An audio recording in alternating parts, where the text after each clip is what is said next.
The UnYoked podcast, navigating the pain, process, and possibilities after a Christian divorce.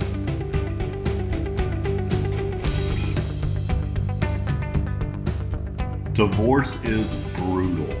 I often talk about the ripple effects, which feels like a tsunami, waves on our lives post-divorce. Facts.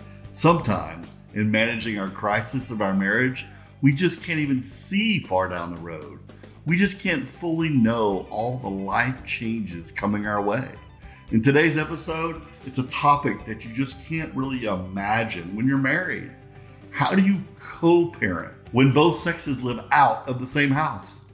They have broken relationships, various parenting styles, and even sometimes divorce decrees that affect how we are able and how often we parent.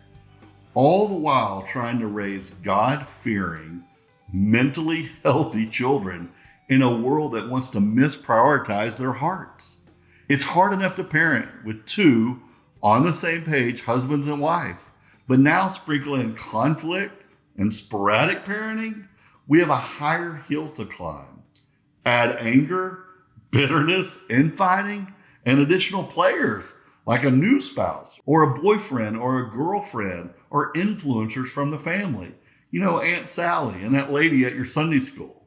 Now your parenting styles are no longer moderated and morphed for the kids' sake, and you have a recipe for some challenges for parents, but even worse, tough, inconsistent parenting for the children. We talked in previous episodes about the effect of divorce on children, but in this episode, it's for the next level discussion, the co-parenting angle. It's critical. Now, not every divorce is the same. Some of you are blessed to have good moms and dads parenting your children, even though they may have been poor spouses, right? Many of you have a dumpster fire lifestyle happening on the other side of marriage, and you may feel the need to carry the slack of the other poor parent. Joint custody arrangements can be exhausting, infuriating, and fraught with stress, especially if you have a contentious relationship with your ex-partner. You may feel concerned about their parenting abilities. You may be stressed about child support or other financial issues. You feel worn down by conflict, and you think you're never going to be able to overcome all the resentments from your past relationship. Making shared decisions, interacting with each other at drop-offs, or just speaking to a person that you would rather forget all about makes it seem like an impossible task to co-parent well. For the sake of your kids' well-being, though, it is possible for you to overcome co-parenting challenges and develop a cordial working relationship with your ex. Hopefully, some of these tips and some lenses we're going to put on, you can remain calm, stay consistent, and resolve conflicts to make your joint custody work and enable your kids to thrive. Some of you listening are all alone. Some of you have friends and family stepping up in big ways right now. My sister and her family, they carried a lot. They helped love and support my children while I was in the aftermath of dissolving my marriage. You know the part post-marriage where you just don't know who has what, who's getting the school supplies, who do the kids text when they're going to be home late on Tuesday. Do we set up a joint text group for soccer practice, carpool? Doesn't your friend hate me now? Will she be texting me directly or you? Am I staying in the small group at church? Do I need to quit? I wonder if I can get our mission trip money back, that deposit. Yeah, all the messes that killing a marriage creates. You know, sometimes co-parenting isn't just homework, driving to practices, running to Walmart for glue and colored pencils. It's the pillow talk, the pondering, the game planning, the praying. That element is often gone post-divorce. Discussing the week, patterns in our children's behavior, their needs, their goals, family plans. You know, the things good parents should be doing. As single parents, we're not just navigating our own issues, We should be focused on our children's needs, but with the other parent. If we don't get our act together, our kids get chewed out twice for bad grades, grounded twice, or even issues aren't even addressed at all. We assume the other parents got it. And our kids change their behavior per parent. And we just engage with a chameleon who's adapting to our mess. I've thought about this a lot, how to discuss this topic. It's so hard because the situation of each listener right now is so different. Some of you are fresh out of a divorce. Some of you are years down the road. Some have horrible relationships with your ex. Some are very cordial. Some live literally next door to each other, and you try to have a great co-parenting relationship. Some of your exes are remarried, and the issue is not with them, but with their new spouse. Some of you have a spouse in town with frequent visitations. Some live out of state. Some have full custody. Some have 50-50. Some of you rarely get to see your kids, and you're bitter about it all. Some of you have one child. Some have a full house of kids. Some have babies. Some have teenagers. Some have full-on adults, and a mix of all the above. We are all in various situations, yet we have some things in common. So let's start there. For 99% of us, the day we birthed our children, we never imagined that child would have to endure a broken home. When we dedicated our lives to raising them in a stable Christian home, we had no idea that we'd be doing it under two roofs. Our promises to our kids did not die with the paperwork of divorce. And our ex-wife or ex-husband did not cease being mom or dad. Now, let me insert something for a handful of you. Some of you have an ex straight out of the pit of hell. The reason for your divorce may actually make you question my last statement. Your ex literally is a horrible, selfish human being who is a horrible, selfish parent. And you struggle knowing how to walk that line between letting your child have a relationship with their mom or dad while protecting your child's health and emotions. What a sad, bad situation. My heart truly breaks for you and your family. Do you want to see Todd Turner cry? Let me tell you something. I'm embarrassed, but I'm going to be honest. Fresh Prince of Bel-Air. There's an episode where, is it Will? Whatever, Fresh Prince. His father comes to visit him, and he's been living a life of broken promises to him. And he comes in, and he had told him to pack, and they were going on a trip together, and he came in and broke it. And let me tell you, if you've seen it, you know what I'm talking about. If you haven't, go YouTube it. It crushes my soul. And I didn't come from divorced parents. But when I see that episode, it just makes me bawl. I think I've seen it 3 times, and I cry all 3 times. Fresh Prince, Dad, broken promises. It kills me. But Uncle Phil came in and chewed the dad out. And that's the part I loved about it. There are some people like Uncle Phil that need to step up and get people to act right. Frankly, that's the purpose of this podcast and this episode. I hope this episode gets shared 1,000 times and people grow. They look in the mirror at some of these issues. So let's do a little house cleaning. If you were forwarded this episode, don't think that your ex is aiming at you. They too learned something and plan on making some changes as well. This isn't about you, your history, or tit for tat. It's about your child, your children. This is about swallowing your pride, improving how we parent, how we treat one another. And if you want to listen to the other episode about how to empower your children post-divorce, go do that. But for now, let's talk about co-parenting. You and hopefully your ex-spouse have some rules to put in place, maybe some lenses to put on, and maybe just some forgiveness to ask. Let's talk about some basic rules and the landmines that go with them. The handoff. Once again, some of you have kids who drive, but let's start with the little ones. Dropping off and picking up. As kids prepare to leave your house for the exes, try to stay positive and deliver them on time. Being consistently late can create needless anxiety. And if you're always late, then don't pretend you'll magically be on time next week. Pick a time, hit the time. Show respect to the other person and value their schedule. This eliminates the eye rolls, the stress, the angry looks, and glances at the watch. Help children anticipate change. Remind kids that they'll be leaving for the other parent's house a day or two before the visit. Some of you don't manage your time well, and your kids pay the price. They inherit your stress and your anxiety. Pack in advance. Depending on their age, pack a children's bag for them before they leave. Make sure they don't forget anything that they're going to miss.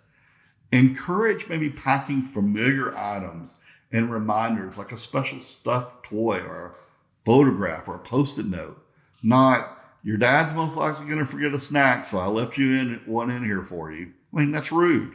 Also, drop off. Don't pick up a child. It's a good idea to avoid taking your child from the other parent so you don't risk interrupting or curtailing a special moment. Drop off your child at the other parent's house. Plus, you control who comes to the door and who's in the car with you. When your child returns, the beginning of your child's return home can be awkward or even rocky. To help your child adjust, keep things low key. When children first enter your home, try to have some downtime together. Read a book, cook, do some quiet activity. In our fast-paced, crazy American society, we're generally running straight to practice or games or recitals. I can't solve that issue, but I can say avoid the in and out, right back out when possible. Double up. Make packing simpler. Make kids feel more comfortable when they visit their other parent's house. Have kids keep certain basics, toothbrush, hairbrush, pajamas, at both houses. Kids don't want to drag suitcases or bags to school or practices. Don't embarrass them. They're in an age where they worry about what everybody thinks and about standing out. Don't make them carry luggage with them when on the drop-off or on days of drop-off. Allow your child space. Children often need a little time to adjust to transition. If they seem to need some space, do something else nearby. Don't ask for a lowdown. Hey, what did your dad's girlfriend wear? Do you like her? Isn't her laugh obnoxious? Like, don't poke. Don't gossip. Don't make your kids belittle and judge. It just isn't cool. Facts. Establish a special routine. Play a game. Serve the same special meal each time your kid returns.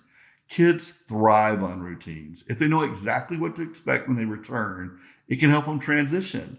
They may enjoy knowing that they're going to walk in the door and taco soup will always be on the table.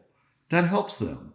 Now, if there must be information exchange, and it won't be easy, don't do it in front of the child. Well, your daughter did something stupid. You better go talk to her. That's not cool. So speaking of co-parenting communication methods, most issues stem from this issue. Let's be honest. If you and your spouse knew how to communicate, you most likely wouldn't be in this mess. I hate to generalize, but it's just true. Poor communication leads to problems. And if you haven't mastered it as a husband and wife, you're not going to do well as two divorced people. You're going to have to really work on communication skills. However you choose to have contact, the following methods can help you initiate and maintain effective communication. Now, depending on your relationship, you may need to set up like a business-like tone. Approach the relationship with your ex like a business partner. You know what the business is? Your child's well-being. Speak. Write to your ex as you would a colleague. Be cordial. Respect. Stay neutral. Relax. Talk slowly. Don't see them as the drunk, the asshole, the cheater, the selfish jerk, but as the person who will be overseeing your child for the next few hours or days. Take your communication seriously versus bitterly. Now listen, I know this is hard for some of you. It will be. You're going to have to step up an adult right now. Make requests instead of making statements which can be misinterpreted as demands. Try framing as much as you can in a request. Maybe begin with, hey, would you be willing to? Or can we try? Or this week, would it be possible if? Now listening, communicating with maturity starts with listening. Even if you end up disagreeing with the other parent, you should at least be able to convey to your ex that you understood their point of view. Listening does not signify approval, so you won't lose anything by allowing your ex to voice his or her opinion. This sounds childish, but listen, don't roll your eyes. You don't have to sleep with this person ever again the rest of your life. That's your reward. Just do it. Show some restraint. Keep in mind that communicating with one another is going to be necessary for the length of your children's entire childhood, if not longer. You can train yourself not to overreact to your ex, and over time you can become numb to the buttons they may try to push with you. Commit to meeting and talking consistently, though it may be extremely difficult in the early stages. Trust me, it is. But frequent communication with your ex will convey the message to your children that you are a co-parent on a united front and that you would love them enough to endure it all. Keep your conversations kid-focused. Never let a discussion with your ex-partner digress into conversations about your needs or their needs. It should always be about the child's needs. Don't talk about, oh, so hard to get here on time today. I remember thinking, well, you made us in this situation, so I don't really give a crud what kind of day you had. And your ex may feel the same. Just keep it about the kids. Don't talk about yourself. It leads to poking the bear. Now, quickly relieve stress in the moment. If you're in a situation and it's just stressful, it may feel impossible to stay calm when dealing with your ex-spouse who's hurt you in the past, or they have a knack for pushing your buttons. But internally, quote that Bible verse you memorized. Think of your kid walking the stage at graduation. Think of the healthy adult you are raising. Think of the giant glass of lemonade and the juice will be worth the squeeze. You can do this. Making important decisions as co-parents, major decisions need to be made by you and your ex. Being open, honest, and straightforward about important issues is crucial to both your relationship with your ex and your children's well-being. Medical needs, whether you decide to designate one parent to communicate primarily with your healthcare professionals or attend the medical appointments, maybe together. Just keep each other in the loop. Education. Be easy on your teachers. Be sure to let the school know about changes in your child's living situation. Speak with your ex ahead of time about schedules, extracurricular activities, parent-teacher conferences. Be polite to each other at school and sporting events. And financial issues. The cost of maintaining two separate households can strain your attempts to be effective co-parents. Set a realistic budget and keep accurate records for shared expenses. Be gracious if your ex provides opportunities for your children that you cannot provide. College savings, if not addressed in the degree, figure it out. Let me pause for a moment and say something very, very important. This may only be for a handful of you, but you will need to hear it. Some of you got lucky, blessed, however you want to look at it. I know some, it's normally women, who stepped up extra when the divorce agreements were vague. They poured in extra money. They worked extra. They bought dresses for dances. They bought that car. They took your child on vacation. They step up and invested in your child. You bought a boat. You drive a cool truck.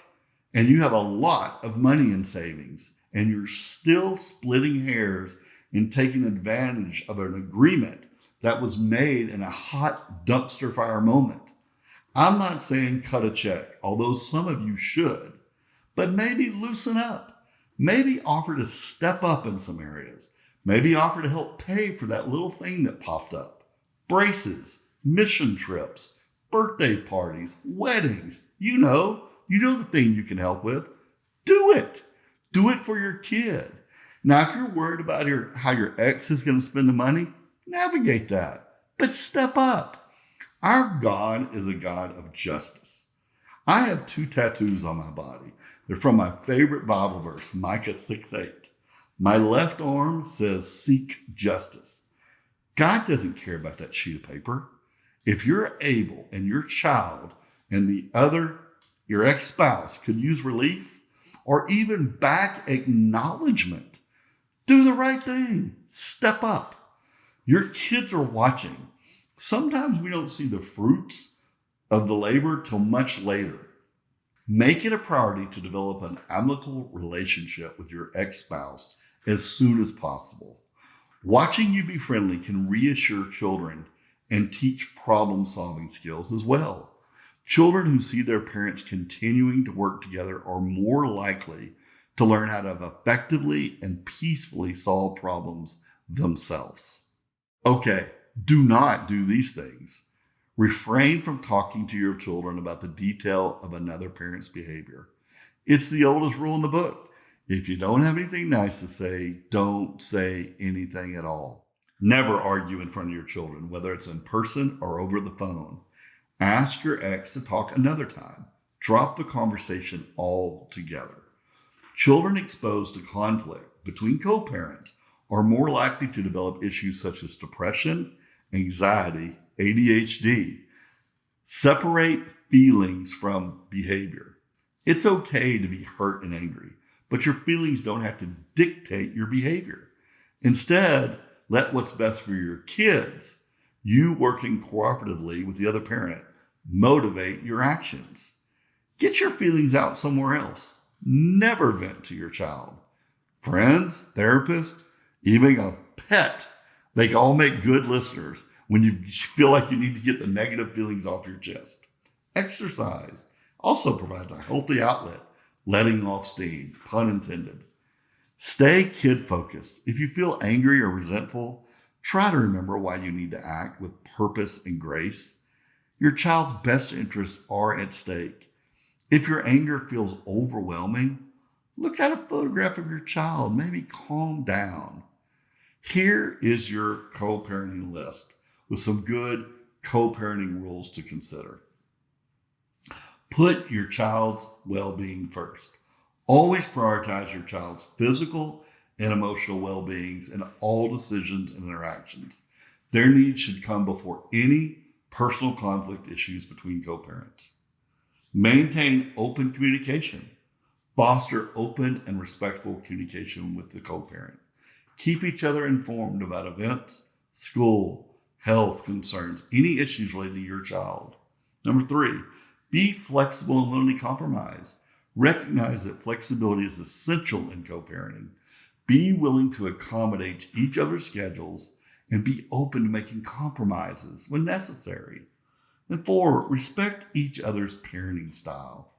Accept that you and your co-parent may have different parenting approaches, and now that you're out of the house, they're really going to show up because you used to be able to talk and argue in bed about it, and now they're doing what they want and you're doing what you want. As long as there's no harm to the child, respect each other's choices and avoid criticizing each other's parenting in front of the child. And 5, create consistent rules and routines. Strive to maintain routines between both households. This provides stability and a sense of security for the child. 6, we've talked about this. Be punctual and reliable. Drop-offs, pickups, visitation times. Reliability demonstrates to your child that they can trust both parents to be there for them. And 7, avoid negative communication. Refrain from using negative or derogatory language about the co-parent in front of the child. Negative comments can harm a child's self-esteem and create unnecessary distress. 8, resolve disagreements privately. If conflicts arise, discuss them privately with the co-parent. Avoid arguing or discussing sensitive matters in front of the children. And 9, encourage a relationship with the other parent. Support and encourage your child's relationship with their mom or their dad. Never try to alienate or undermine a bond between a child and a parent. And 10, this one's tough, attend important events together. Whenever possible, attend milestones together as parents. This shows a united front and reinforces your child's sense of family. How great would it be to go to an event and not have to worry about your parents fighting? You know they're going to get along and it's not awkward. 11, be willing to seek mediation if it needs to happen. If a major conflict arises and your communication breaks down, be open to mediation through your church or professional help, please. 12, share information about the child. Share information about his life, school, extracurricular activities, health updates. Once again, both parents should be involved and informed. 13, respect visitation arrangements. Stick to your agreed schedules. Give advance notice if adjustments are needed. This is the one that causes a lot of arguments with the last minute phone calls or, oh, I forgot. I didn't know it was my week. Oh, that just creates so many problems. Don't be guilty of that. 14, keep legal agreements. Abide by any agreements and court orders related to your custody or visitations. They're in place for a reason. 15, be patient and forgiving. Co-parenting obviously is a giant challenge. And guess what? Your ex is going to make mistakes, and so are you. Give grace and take grace for the sake of your child. Remember, effective co-parenting requires an ongoing effort and cooperation. When co-parents work together with their child's best interest in heart, it leads to a healthier, more stable upbringing for the child post-divorce. Here's the truth. Time heals a lot of wounds. As you get further from the trauma of your divorce, the more you're going to be able to be cordial with your ex. Now, there's not a blanket rule here. Some of your exes burned down the house and the bridge in the hope of any reconciliation or even common courtesy. They may still be acting a fool, making poor life choices, poking at you every step of the way. Turn the other cheek when possible. Stand firm when needed. And try this. I'm being sarcastic here. When all else fails, pray. Be honest. Have you lifted your ex in prayer in a while? Not for reconciliation, not for God to pour their blessings on them, but for a good parenting relationship, to get along in unity on raising a Christ-like child. Some of you do not know how to pray for your ex, and let's be very frank, it is hard. It is hard when there is the bitterness that is going on, or, and this happened with me, so I know 100% this is true. And that is, in order to sleep at night, in order to get through the trauma, we sometimes have to just say, this is the way something is. This person is wired this way. This is what happened. This is who they are. And in order for us to make it make sense, we just have to make some assumptions. And they may not even be true, but they help us sleep at night. And it's dangerous because the person probably is not exactly who it is that you're saying they are. Just because somebody was a jerk doesn't mean they are a jerk. Just because somebody betrayed you doesn't mean they're a betrayer. But sometimes we have to just make it make sense.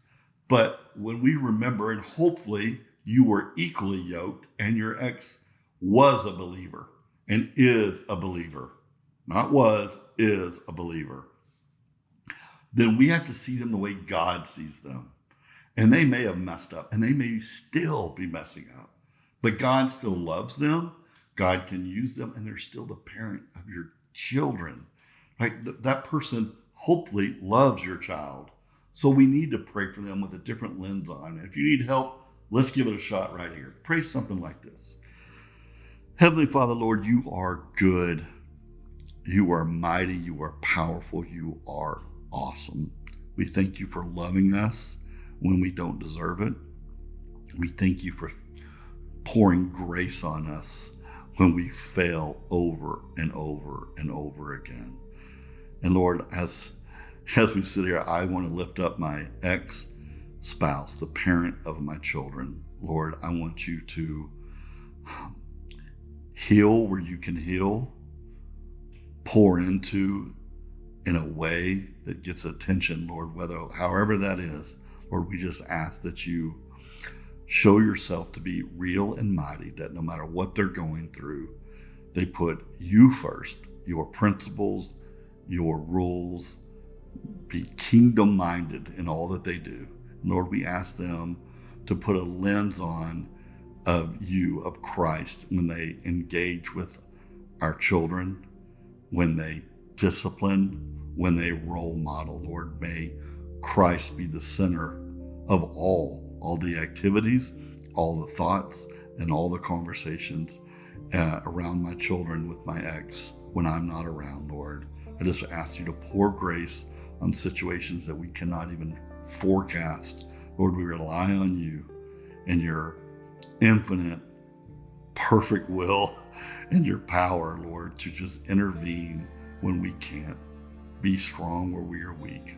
Lord, I lift up my ex. I know that you love them.